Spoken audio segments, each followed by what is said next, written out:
안녕하세요, 약입니다. 자, 오늘은 2024년 8월 29일 비트코인 시황에 대해서 한번 말씀드려 보겠습니다. 자, 일단 기본적으로는 오늘 좀 말씀드릴 내용이 좀 길어질 수도 있을 것 같아요. 근데 중요한 내용이니까 좀 끝까지 봐주셨으면 좋겠고, 오늘은 뭐 간단하게 지난 관점, 매매 대응 알아보고요. 관점의 차이는 사실 크게 없기 때문에 이 부분은 뭐 내용이 크게 없을 것 같지만, 오늘 조금 말씀드리고 싶은 건 장의 특성과 대응에 대해서 한번 좀 주로 말씀을 드려보려고 해요. 그래서 어떤 한 번쯤 뭐 저는 꼭 지금 이런 부분들이 생각해보고 매매를 해야 한다고 생각을 하는데, 그래서 한번 고민해 보실 정도의 어떤 주제를 하나 던져드릴 수 있지 않을까라는 생각을 합니다. 뭐 공부가 될 수도 있기 때문에 한번 끝까지 보시면서 이해를 하고 가셨으면 좋겠습니다. 일단 지난 관점부터 먼저 말씀드리겠습니다. 지난 관점 같은 경우에는 여기에서 이제 폭락이 일어났고 거의 10% 정도 빠졌죠. 하락폭이 단기적으로 10%까지 빠지고 반등 없이 역시나 또 빠졌기 때문에 이 부분에 있어서는 저는 한 추세가 이제 시작되었다. 하락의 추세가 시작되었다.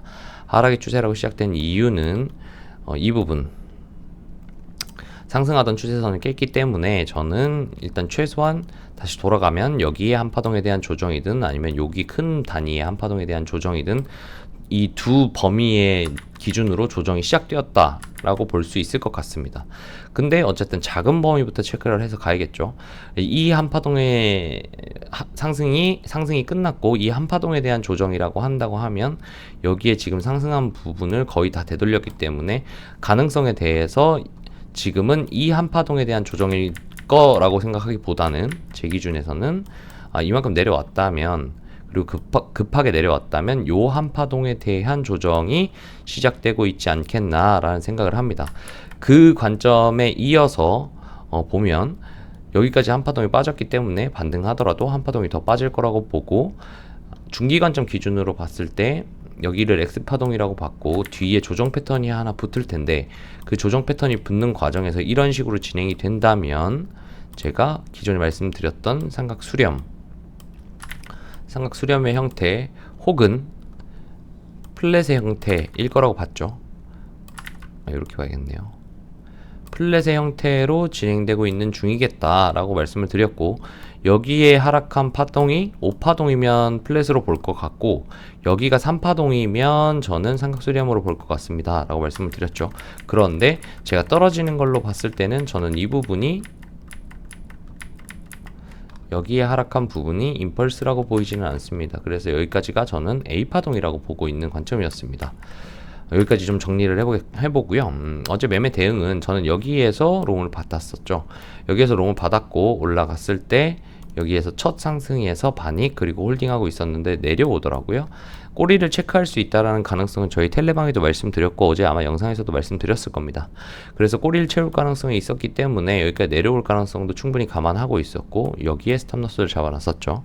꼬리가 깨지는 것에 대해서 그랬는데 내려오지 않고 한 발 더 올려쳤습니다. 그래서 여기에서 추가 반익을 또 날린 상태에서 홀딩을 했는데, 저는 어제 보고 있었던 관점이 여기까지가 맥스치 상승으로 본다. 그렇기 때문에 A파, B파, C파가 됐든 혹은 A파, B파, C파로 길게 A, B, C 형태로 오르든 임펄스 형태로 오르든 여기까지가 맥스치일 거라다라고 보고 한 발 더 남지 않았나 생각을 해서 홀딩을 했었는데, 어제 미장 시작하고 줄줄줄줄줄 빠져가지고 저점을 갱신했습니다. 그래서 여기서 로스가 나갔고요. 계획대로 여기에서 내려올 때 지금 노란색으로 표기해드리는 꼬리가 몰린 라인이라고 표기가 되어 있죠.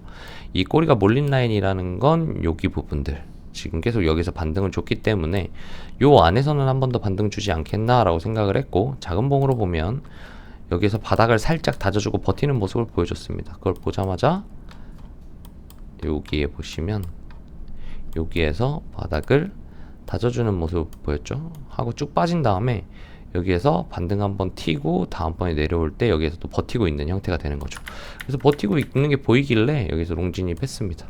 짧잖아요, 손절 범위가. 저희 꼬리에다 로스 걸 수 있으니까. 그래서 여기에서 들어가서 홀딩을 했고 지금 올라오고 있는 상태에서 첫 발 지났을 때 파닉하고 그다음 잤습니다. 잤고 잔 다음에 지금 올라오고 있는 상황. 조금 아쉬운 건 자고 나서 이만큼까지 상승을 했었는데 그때 이제 익절을 하고 내려왔을 때 더 롱을 타지 못했던 거. 그래서 그냥 홀딩하고 있습니다. 반 지금 지고 있는 것도 역시 홀딩하고 있고, 지금 오늘 이제 조금 트렌드에 대한 내용이랑 최근 무빙에 대한 트렌드에 대한 내용이랑 그 다음에 오늘 세 번째 말씀드릴 장애 특성과 대응, 이 부분에 대해서 말씀드리려는 이유가 있어요. 저희 단톡방에 오늘 아침에 와 진짜 너무 어려워요. 요즘 너무 힘들고 지금 흔드는 것도 너무 힘들고 어제 가나 싶더니 또 빠져가지고 저점 깨면서 로스 나갔고, 그리고 여기 지금 민기적거리고 이렇게 움직일 때 지금 저는 방향성도 모르겠고 너무 어렵습니다 라고 말씀을 하시더라고요. 그래서 요거 한번 짚어드려야 하는 부분, 짚어드렸을 때 좀 도움이 될 만한 부분이 하나 있는 것 같다 라고 생각을 해서 그거에 대해서 오전에 방에다가 엄청 장황하게 제가 일을 해야 되는데 거의 뭐 한 1시간을 붙들고 타이핑을 해가면서 설명을 드린 부분을 영상으로도 한번 만들어 보려고 합니다. 장애 특성과 대응이라는 부분이 있어요. 그러니까 좀 풀어서 얘기를 하면 지금 장애 특성이라는 게 있는데 이 특성에 맞게 대응을 해야 한다. 그리고 이 대응의 기준은 무엇이 되어야 하는가, 무엇이 우선순위 되어야 하는가 라는 내용이에요. 그래서 한번 알아보려고 합니다. 자, 현재 장애 특성을 제가 파악하고 있는 기준으로는 원웨이가 많다라는 게 가장 특징적인 부분이라는 생각이 듭니다. 원웨이가 많다라는 것은 일반적인 파동이 이런 식으로 파형을 그리면서 진행된다고 하면 지금은 방향성을 잡았다면 눌림을 제대로 주지 않고 가는 경우도 있고, 눌림을 조정을 이런 식으로 가는 게 아니라 이런 식으로 애매모호하게 가는 경우가 많다라는 생각이 듭니다. 그래서 이런 무빙과 이런 무빙이 나올 수 있다라는 가지수. 원래 저희의 정석 무빙은 어때요? 올라갔다가 내려오면 내려오는 자리를 기다렸다가 조정 구간에서 들어가는 형태를 기본적인 매매의 형태죠. 그리고 저희는 보통은 이 조정이 어디에서 멈출지를 예측하고 여기에서 보통 매수를 합니다. 그죠? 이게 가장 기본적이고 최대한 안전하게 매매하는 방식이겠죠? 근데 요즘 트렌드는 이런 식으로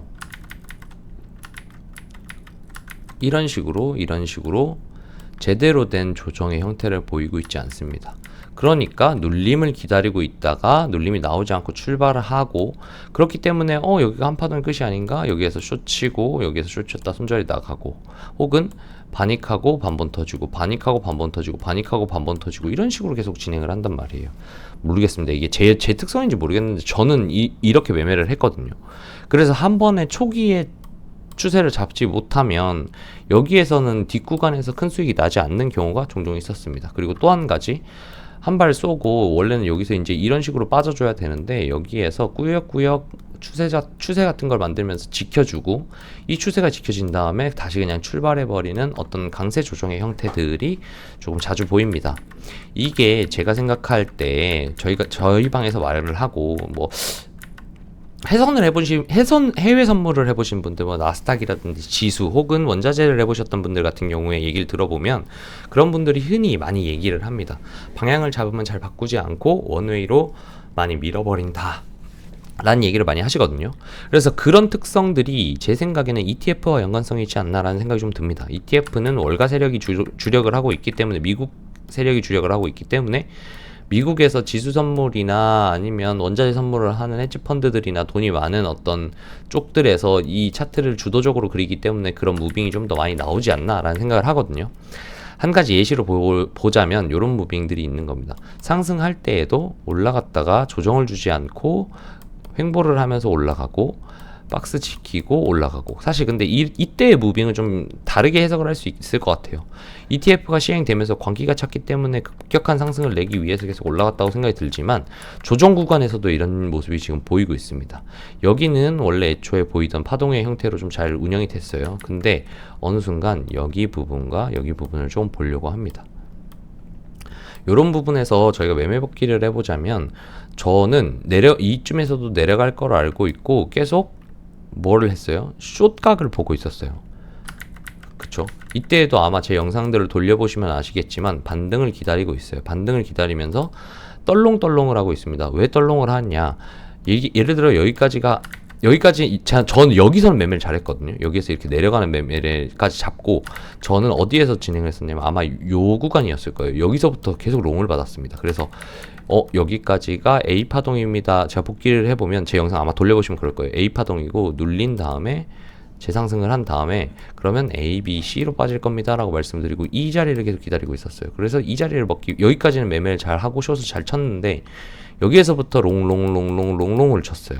롱 치다가 여기까지 빠지길래 여기 반등 튀는 거 보고 이게 그게 아니라 ABC로 이렇게 빠졌구나 라고 해석을 하고 ABC로 오르고 이것도 A 파동 왜냐면 여기가 크잖아요. 크기 때문에 반등 꽤 많이 줄 거라 생각하고 ABC 올랐으니까 또 내려오면 여기도 매매를 잘 했거든요. 왜냐면 저는 여기서부터 롱을 계속 보고 있었으니까 여기도 롱 매매를 잘 했던 것 같은데 근데 문제는 뭐냐면 여기까지 잘 먹고 내려올 때 다시 롱을 기다리다가 롱을 받았다는 겁니다. 왜? A파, B파, C파가 올라간 다음에 A, B, C가 완성되고 한 파 더 빠질 거다.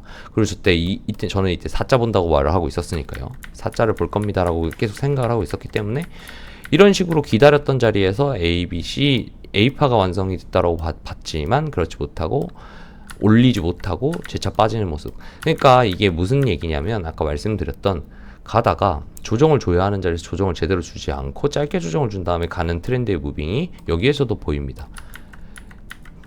여기만 제대로 되돌림을 줬고 나머지는 뭐 382 되돌림, 236 되돌림 요거도 아마 제가 안 찍어봤지만 기억에는 382 딱 찍고 바로 빠졌을 거예요. 그래가지고 이런 부분들에 있어서는 이제 제가 볼 때는 요런 트렌드 무빙이 조금 원웨이로 가는 무빙들이 좀 있는 것 같다. 또 한 가지 여기서도 마찬가지입니다. 상승하고 물론 이때는 호재가 있었죠. 트럼프 호재가 있어. 물론 뭐 여기에도 무슨 그 마곡 이슈랑 독일 이슈가 있으면서도 이렇게 빠졌지만 근데 문제는 제가 봤을 땐 그래요. 어쨌든 저는 차트쟁이기 때문에 이슈들 같은 경우에는 차트를 그리기 위해서 그냥 수단일 뿐이다라고 생각을 하고 있는데 트럼프 총은 좀 의외입니다. 이거는 뭐 짜고 할 수는 없는 거잖아요. 근데 이렇게 해서 급상승이 나왔고 이런 형태로 진행되는 것도 사실은 보면은 원웨이에 가깝습니다. 제대로 된 조정을 주지 않았다라고 볼 수 있어요. 그래서 이런 부분들이 진행될 때에도 마찬가지 보면은 여기에서 0.5 되돌린 다음에 여기에서 나오고 0.5 되돌린 다음에 그 다음부터 또 원웨이로 쏘죠. 그래서 이런 어떤 제대로 된 조정을 주지 않고 그리고 여기에도 보면 이 추세를 지켜가면서 올라갑니다. 구역 이게 아까 말했던 이런 형태가 되겠죠. A파 빠진 것 같이 생기고 이렇게 가다가 위로 그냥 가버리는 이 추세선이 생기는 이런 식의 구도가 자꾸 생긴다라는 겁니다. 자, 그리고 또 한 가지 이제 하락할 때도 한번 볼까요? 최근 하락에 있었을 때도 최근 가장 큰 하락이 있었을 때도 결국은 여기서도 제대로 된 돌림을 주지 못하고 원래대로라면 전 이때도 아마 이렇게 얘기하고 있었을 거예요. B에 A, B에 B, B에 C가 갈 겁니다. 그래서 여기 올라오면 저희쯤에서 쫓을 겁니다 라고 말씀드렸는데 가다가 결국은 저항을 맞고 그냥 쭉 빠져버리는 형태가 진행됩니다. 이런 형태들이 자꾸 보여지는 것들을 보면 원웨이의 특성이 계속 반영되고 있지 않나 라는 생각이 든다는 겁니다. 자, 그러면 다시 이 장의 특성에 대해서 지금 말씀드렸잖아요. 제가 생각하고 있는 최근 장의 특성이 이런 부분들이 좀 보입니다 라고 이런 특성이 파악이 됐는데 그러면 지금도 최근에도 한번 볼까요? 여기도 저는 되게 복잡한 상황이었다고 생각을 하거든요. 죄송합니다. 자, 이런 것들은 이제 제가 앞에서 학습이 됐잖아요. 그래서 이거를 대응으로 넘어갔을 때 보면은 대응과 연이어서 한번 말씀을 드려볼게요. 자, 제가 지금 파악하고 있는 이런 무빙 혹은 이런 무빙, 추세를 지켜주는 무빙 이렇게 가다가 그냥 쏴버리는 이런 두 가지의 뭔가의 특징적인 무빙들, 되돌림을 제대로 주지 않는 무빙들이 있다라는 걸 저는 인지하고 있잖아요. 인지를 하고 있는 상태에서 제가 이때를 보면서 이거 일반적으로 봤을 때는 ABC로 빠지는 게 맞아 이런 구간인 거죠. ABC로 빠지는 게 맞아 라는 구간이라고 생각을 하고 저는 기본적으로 이렇게 민기적거려 빨리 못 가? 빨리 갔어야 되는데 이렇게 못 가? 그러면 얘 못 가는 거야. 일반적으로는 여기 못 가는 거고 한 번 더 조정 받아서 힘 모아야 올라올 수 있어 라는 일반적인 무빙을 생각하니까 결국에는 어떻게 돼요? 제가 말씀드렸던 음모론을 말씀드릴 수 있는 거예요. 그쵸?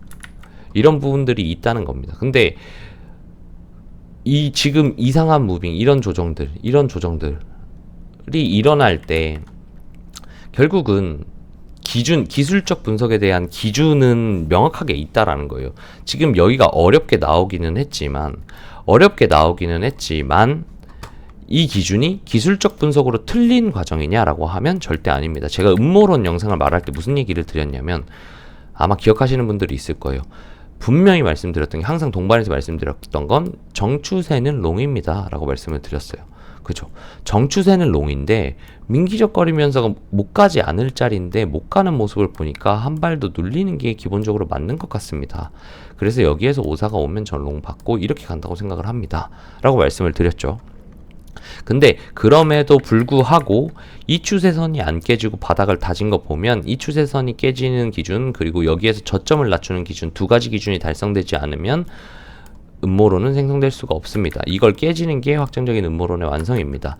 그러면 이 두 자리를 깨주는 것 vs 혹은 그 전에 여기 62700 라인이 뚫리는 것, 둘 중에 어느 것이 먼저 터지는지에 따라서 기본적으로 단기 방향성이 정해질 거라고 봅니다. 그리고 이 62,700에 대한 자리가 깨지게 되면 저는 첫 번째, 이 상태에서 바로 하방을 가서 54,000 찍고 오르는 그림, 이게 첫 번째 시나리오. 그 다음에 두 번째로는 여기까지가 이런 식으로 A, B, A, B, C 이런 식으로 빠지는 형태. 그래서 A, B, C가 나오는 형태, 그렇게 43K를 가는 관점, 두 번째 관점인 거죠.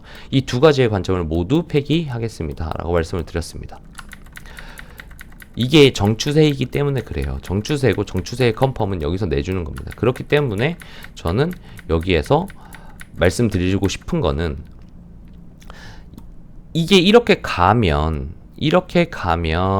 안 좋습니다. 보통은 이렇게 가면 내렸다가 올라갑니다는 제가 갖고 있는 매매의 데이터들을 가지고 생각했을 때 감인 부분이에요. 기술적 분석적으로 이 상태에서 오른 게 불가능한 시나리오냐라고 하면 아닙니다. 왜? 추세를 지켜줬기 때문이에요. 결국은 추세를 계속 밟았지만 이 추세를 지켜주면서 올려냈기 때문에 이게 기술적 분석적으로는 틀린 상승은 아니라는 거죠. 변수의 상승은 아닙니다. 예측할 수 있었던 상승이에요. 그렇기 때문에 저도 정추세는 롱입니다 라고 말씀드릴 수 있었던 거고요. 그래서 감적인 부분이나 이런 트렌드적인 무빙들을 생각을 할 때는 이런 것들을 물론 감안해야 됩니다. 감안해야 하지만 기본적으로는 기술적 분석이 좀 더 우위에 있어야 한다라는 내용이에요. 이 말이 좀 헷갈리고 무슨 소리 하는 거야 라고 할 수도 있겠지만, 자, 생각을 해보자는 거죠. 예를 들어서 제가 음모론을 만든 건, 음모론을 올리고 말씀드린 건 감의 영역인 거고, 깨지지 않은 기술적 분석적으로 하방으로 돌려내지 못하면 결국은 상승을 하는 게 맞다. 그러니까 내가 가능성적으로, 이건 제가 음모론을 대로 저는 매매를 했던 거는, 제가 틀리더라도 제 감에 한번 베팅을 해보겠습니다 라고 말씀을 드린 거고, 원칙적으로 기술적 분석의 매매 정방향은 롱이 맞았다는 거죠. 그래서 기준은 항상 우선순위에 둬야 할 건 이 기술적 분석으로 맞췄던 부분들에 대한 것들을 우선적으로 해야 한다는 겁니다. 우선순위를 따질 때 기술적 분석이 우선순위에 있어야 한다는 거예요. 자, 볼게요. 그러면 그 기준으로 맞춰서 보겠습니다. 오늘 방에서 이걸 보면서 어떤 얘기가 있었냐면, 지금 보통 이렇게 한 발 뺀 다음에, 최근에 이렇게 쭉 뺀 다음에 횡보하면 또 그대로 쏟던데요 라는 얘기가 나왔어요. 이 말은 무슨 말이냐? 우리가 이전에 봤던 원웨이 장의 특성과 같이 횡보를 하고 명확하게 빨리 돌려내지 못하면 이런 흐름들이 나올 수 있을 것 같다라는 얘기예요. 무슨 말인지 이해를 하셨죠? 이런 무빙들이 나올 수도 있으니, 지금 무빙으로 볼 때 최근에는 이런 경우 쏟은 경우가 많았어요. 그래서 숏을 쳐야 하나라는 생각이 들어요. 너무 헷갈립니다 라고 얘기를 하더라고요. 그래서 제가 뭐라고 말씀드렸냐면, 아까 말씀드린 내용들을 구구절절히 말씀드리면서, 장의 특성은 그렇고 이때 음모론을 말씀드린 이유는 저는 감 때문이었습니다. 근데 기본적 분석, 기술적 분석이 감과 최근 트렌드 무빙은 결국 변수인 거죠. 변수 무빙보다는 우위에 있어야 한다는 겁니다. 매매를 할 때 있어서는. 그러면 변수 무빙과 트렌드 무빙은 여기에서 횡보를 하면 떨어지는 게 최근의 무빙이지만, 기술적 분석을 기준으로 한다고 하면 여기를 깨지 않는다면 그래도 쫄지 말고 롱을 받아야 한다 라는 내용이에요. 기술적 분석으로 봤을 때 저점을 낮추지 않으면 결국은 아직은 여기서 한 추세가 다이버가 잡혔고 바닥을 다져서 꼬리를 한번 찍고 반등을 이만큼 4시간 봉으로 줬기 때문에, 그렇기 때문에 정추세는 여전히 롱인 거예요. 롱인 거고, 설령 오르는 게 여기 하락에 대한 되돌림이라고 할지라도 일단 이 되돌림 구간까지는 롱을 보는 게 맞다는 얘기입니다. 그리고 여기가 안 깨지는 선에서는 우선 롱 유리로 봐야 한다는 거죠. 이해가 되셨죠? 그래서 내가 감안은 해요. 저도 감안은 합니다. 어떤 걸 감안하느냐? 여기가 횡보를 하다가 내려갈 수도 있겠다. 최근 그런 무빙들이 많이 보인다라는 건 감안은 해요. 생각은 하고 있지만, 음모론을 생각했을 때처럼 생각은 하고 있지만, 그래도 정석적인, 내가 만약에 너무 흔들린다면, 저는 음모론을 얘기할 때도 제가 음모론을 메인으로 베팅을 하긴 했지만, 이건 항상 말씀드린 정추세가 아니기 때문에 확률이 낮을 거라는 전제는 제가 갖고 있었어요, 머릿속으로. 그러니까 이런 것들이에요. 지금 이럴 수도 있지만 확률로 냉정하게 확률로 따지자면 롱 확률이 더 높기 때문에 둘 중에 하나를 내가 메인으로 매매를 해야 한다. 도전해보지 않고 그냥 무난한 매매를 하겠다라고 하면 롱 추세로 봐야 한다라는 겁니다. 그래서 이런 부분들에 대한 기준들을 각 매매를 하실 때 꼭 머릿속에 갖고 있으셔야 돼요. 그래야 덜 흔들리고 그래야 뇌동을 하지 않습니다. 그래서 뇌동을 하지 않기 위해서 명확한 기준점을 찾는 연습, 기술적 분석의 기준은 무엇인지, 감안해야 하는 것은 무엇인지, 그리고 또 한 가지, 이것도 말씀드려야겠네요. 또 한 가지, 변수의 무빙 혹은 트렌드 무빙, 정석적이지 않은 무빙에 베팅을 했다면 그 베팅은 제 본 매매를 하는 시드로 베팅을 해야 할까요? 혹은 변수가 있을 수 있으니까 좀 더 작은 무빙, 작은 비중으로 베팅을 해야 할까요? 저는 후자라고 생각을 하거든요. 그래서 저는 음모론을 베팅을 할 때 음모론에다가 몰빵을 하지 않았어요. 혹은 과한 레버리지를 쓰거나 승부를 보려고 하지 않았습니다. 여기에서 일정 부분을 잡아놓고, 제가 평소에 매매하던 것보다 작은 부분을 잡아놓고 맞으면 좋고 아니면 틀리고 예 입장으로 매매를 해야 한다는 겁니다. 왜? 변수의 무빙이고 정석적인 무빙이 아니기 때문에. 그러면 만약에 지금도 베팅할 수 있어요. 내 감과 내 최근에 트렌드가 일어났던 것들에 대한 베팅을 할 수 있습니다. 즉 무슨 말이냐면 여기에서 제대로 된 반등을 주지 않고 혹은 이렇게 익펜을 조정을 생각하고 정석적인 무빙을 보지 않고 나는 최근에 이렇게 횡보하면 떨궜어 라는 데이터에 베팅을 하겠다 라고 하면 이 베팅은 강한 베팅, 승부를 보는 베팅, 내 본시드를 다 넣는 베팅을 하면 안 된다는 거예요. 왜? 기본적으로 변수의 무빙이기 때문에. 그렇기 때문에 내가 변수의 무빙을 기반으로 베팅을 한다면 변수이기 때문에 낮은 비중으로 베팅을 해야 한다는 것도 꼭 동반해서 말씀드리고 싶습니다. 이 변수에 베팅하는 것이 나쁘다라는 게 아니에요. 다만 이렇게 베팅을 한다고 하면 신경 써야 할 건 시드 비중과 리스크 관리에도 신경을 동반해서 써야 한다라는 거죠. 그래서 이 부분들은 꼭 머릿속에 넣어두고 변수에 대해 베팅을 하시는 게 좋겠습니다. 다행히 또 지금 영상을 찍는 중에 올라오고 있네요. 올라와주고 있고, 지금 단기적으로 중요하다고 보이는 건 여기 한번 높여주는 게 중요하겠죠. 정고점이니까. 그죠? 그래서 뭐 이제 뭐 요렇게 볼 수 있겠죠. A파 한 파동 나왔고 B파 나왔고 C파 올린 다음에 이게 A, B 빠지고 저점 깼으니까 익스펜디드 플랫으로 여기가 2파라고 보고 1, 2, 3, 4, 5 이렇게 익스펜디드가 나올 수도 있을 거고요. 그게 아니라면 이제 그냥 여기가 저점인 거고 한파동의 끝이 여기가 끝이고 여기에서 A, B, C 형태로 오르는 형태도 볼 수 있겠죠. 그렇게 해서 똑같이 기준은 맥스치 이 정도 수준, 요 매물대 구간에 걸리지 않겠나 이렇게 보고 이제 매매를 하면 되겠습니다. 그래서 오늘 말씀드린 내용 진짜 중요한 내용이니까요. 좀 긴 영상이더라도 꼭 보시고 이 내용이 이해가 안 되신다면 여러분 돌려보시면서 꼭 이해를 하시고 매매에 활용하셨으면 좋겠습니다. 자, 오늘 영상은 여기까지 하고요. 이런 부분들에 대한 뭐 미니 교육이라든지 제 생각에 대한 부분들이라든지 아니면 손절 기준을 어떻게 잡나요 라든지 시나리오에 대한 실시간 부분이라든지 이런 것들은 저희 고정 댓글창에 보시면 카카오톡과 텔레그램 링크가 있습니다. 그곳으로 들어오시면 이런 부분들은 실시간으로 공유 받으실 수 있고요. 저희도 뭐 교육도 간단하게 하고 있기 때문에 그런 부분도 참여해 주시면 좋겠고, 카톡방 비밀번호는 댓글창 보시면 아시겠지만 11111 4개가 걸려 있습니다. 광고쟁이들 때문에 좀 걸어놨기 때문에 꼭 확인하시고 입장해 주시면 감사하겠습니다. 입장에 조건이 있는 것도 아니고요, 그리고 뭐 비용이 나오는 것도 아닙니다. 그냥 같이 오셔서 서로 성장하고 수익 나셨으면 좋겠습니다. 아주 긴 영상인데 도움이 되셨으면 좋겠고, 여기까지 긴 영상 시청해 주신 분들께 감사드립니다. 오늘 영상 여기서 마무리하겠습니다. 감사합니다.